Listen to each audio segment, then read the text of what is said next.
ஓம் நம சிவாய. மகா மிருத்யுஞ்சய மந்திரத்தின் பொருள்: நறுமணம் கமழும் மேனியனே, மூன்று கண்களை உடையவனே, அனைவரையும் பேணிக் காப்பவனே, உனை நாங்கள் வணங்குகிறோம் என்பதே இந்த மந்திரத்தின் பொருளாகும். இந்த மந்திரத்தை பாராயணம் செய்பவர்களுக்கு நீண்ட ஆயுளும் நிறைந்த செல்வங்களையும் தந்து முக்தி அருள்வார் சிவபெருமான். ஓம் நம சிவாய. மகா மிருத்யுஞ்சய மந்திரம். ஓம் த்ரயம்பகம் யஜாமஹே சுகந்திம் புஷ்டிவர்தனம் உர்வாருகமிவ பந்தனான் மிருத்யோர்மிருக்ஷீயமாம்ருதாத்.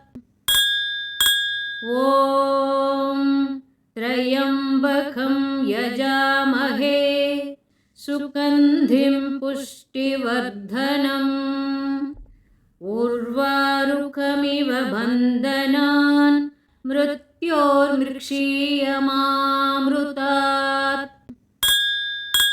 ஓம் த்ரயம்பகம் யஜாமஹே சுகந்திம் புஷ்டிவர்தனம் உர்வாருகமிவ பந்தனான் மிருத்யோர்மிருக்ஷீயமாம்ருதாத். ஓம் த்ரயம்பகம் யஜாமஹே சுகந்திம் புஷ்டிவர்தனம் உர்வாருகமிவ பந்தனான் மிருத்யோர்மிருக்ஷீயமாம்ருதாத். ஓம் த்ரயம்பகம் யஜாமஹே சுகந்திம் புஷ்டிவர்தனம் உர்வாருகமிவ பந்தனான் மிருத்யோர்மிருக்ஷீயமாம்ருதாத்.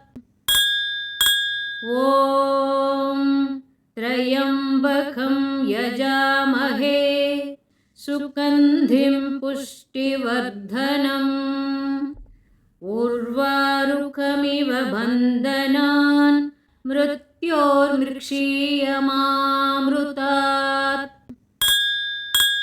ஓம் த்ரயம்பகம் யஜாமஹே சுகந்திம் புஷ்டிவர்தனம் உர்வாருகமிவ பந்தனான் மிருத்யோர்மிருக்ஷீயமாம்ருதாத்.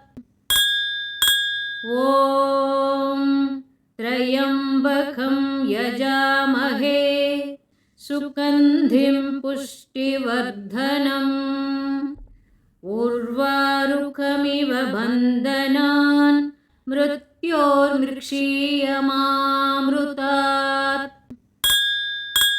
ஓம் த்ரயம்பகம் யஜாமஹே சுகந்திம் புஷ்டிவர்தனம் உர்வாருகமிவ பந்தனான் மிருத்யோர்மிருக்ஷீயமாம்ருதாத். ஓம் த்ரயம்பகம் யஜாமஹே சுகந்திம் புஷ்டிவர்தனம் உர்வாருகமிவ பந்தனான் மிருத்யோர்மிருக்ஷீயமாம்ருதாத்.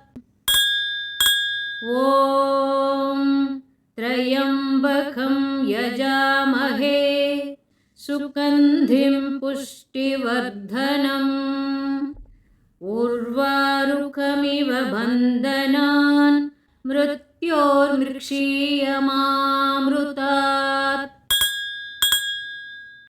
இந்த மகா மிருத்யுஞ்சய மந்திரத்தை பாராயணம் செய்யுங்கள். சிவபெருமான் அருளும் அஷ்ட ஐஸ்வர்யங்களையும் பெற்றிடுங்கள். அனைவரும் வளமுடன் வாழ்க. Please subscribe to my channel. Thanks for watching. Om Namah Shivaya.